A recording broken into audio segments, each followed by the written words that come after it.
নারীদের মধ্যে এই রোগের প্রাদুর্ভাব অনেক বেশি। দেখা গেছে সারা বিশ্বেই অ্যাডাল্ট যারা আছেন, পূর্ণবয়স্ক নারী যারা আছেন, তাদের 20 থেকে 30% নারীদের এটা হচ্ছে। যারা দীর্ঘ সময় দাঁড়িয়ে থেকে কাজ করেন তাদের মধ্যে এই রোগগুলো বেশি হওয়ার সম্ভাবনা দেখা গেছে। আগে ট্রাফিক পুলিশের মধ্যে এই রোগটি বেশি হতো। আমাদের সারা দেহেই রক্তনালী রয়েছে, জালের মতো ছড়িয়ে আছে। বিশেষ করে আমাদের হার্ট বা হৃৎপিণ্ড থেকে এক সেট রক্তনালী উঠে আসে এবং সারা শরীরে রক্ত সরবরাহ করে। আবার আরেকটি সেট দিয়ে সারা শরীর থেকে রক্ত ফিরে আসে। তাহলে যেটি হার্ট থেকে যেটা রক্তনালীটি বের হলো তাকে আমরা বলছি আর্টারি বা ধমনী। আবার সারা শরীর থেকে রক্ত যে রাস্তা দিয়ে ফিরে আসছে তাকে আমরা বলছি শিরা বা ভেইন। তো এগুলোর বিভিন্ন ধরনের রোগ হতে পারে। যেমন আপনি বলছিলেন যে কোন ধরনের রোগগুলো বেশি হয়, তাহলে আমরা যদি ধমনী রোগের কথা চিন্তা করি তাহলে আমরা দেখতে পাবো যে রক্তনালী ব্লক হতে পারে, বিভিন্ন ধরনের ব্লক হতে পারে রক্তনালীতে। আবার কখনো কখনো রক্তনালী মোটাও হয়ে যেতে পারে। তাহলে একটি বলছি আমরা পেরিফেরাল আর্টেরিয়াল ডিজিজ এবং আরেকটি বলছি এনিউরিজম। আবার শিরার বেশ কিছু রোগ হতে পারে। শিরা যখন আপনার মোটা হয়ে যায় তখন আমরা বলছি ভেরিকোজ ভেইন বা আঁকাবাঁকা মোটা শিরা। আবার শিরা ব্লক হতে পারে, কখনো কখনো রক্ত জমাট বেঁধে ব্লক হয়, একে আমরা বলছি ভেনাস থ্রম্বোসিস। আবার বাচ্চাদের অনেক সময় অনেকগুলো রক্তনালী রোগ হতে পারে, তার একটি নাম হচ্ছে রক্তনালী টিউমার, বিশেষ করে বাচ্চাদের বেশি হয়, একে বলা হচ্ছে হেমানজিওমা। আবার রক্তনালীর আরেক ধরনের টিউমার আছে যাকে আমরা বলছি এভিএম বা আর্টারিভেনাস ম্যালফরমেশন। তো এভাবে আসলে অনেক ধরনের রক্তনালীর রোগ রয়েছে। তবে যদি কমনলি বলেন, সবচেয়ে বেশি পাওয়া যায় পায়ের আঁকাবাঁকা মোটা শিরা বা ভেরিকোজ ভেইন, এটি খুব কমনলি বাংলাদেশে দেখা যায়। আর আরেকটি হচ্ছে রক্তনালীর বিভিন্ন ধরনের ব্লক। এই দুটো রোগই সবচেয়ে বেশি পাওয়া যায়। আঁকাবাঁকা মোটা শিরা বা ভেরিকোজ ভেরিয়েন্ট, এটা আসলে কেন হয়?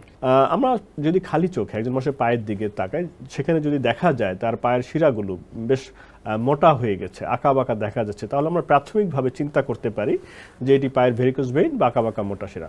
তো অনেক কারণে হয়, বিশেষ করে আপনার বাংলাদেশ সারা বিশ্বেই ফিমেলদের মধ্যে, নারীদের মধ্যে এই রোগের প্রাদুর্ভাব অনেক বেশি। দেখা গেছে সারা বিশ্বেই অ্যাডাল্ট যারা আছেন, পূর্ণবয়স্ক নারী যারা আছেন, তাদের 20 থেকে 30% নারীদের এটা হচ্ছে। আবার ছেলেদের মধ্যে একেবারে কম নয়, ছেলেদের মধ্যে দেখা গেছে গড়পড়তা 10 থেকে 15% অ্যাডাল্ট পুরুষ যারা, পূর্ণবয়স্ক পুরুষ যারা, তাদের মধ্যে এই রোগটি হচ্ছে। তো বিশেষ করে রক্তনালীর যে দুর্বলতা, শিরার যে দুর্বলতা থেকে এই রোগটি বেশি হয়।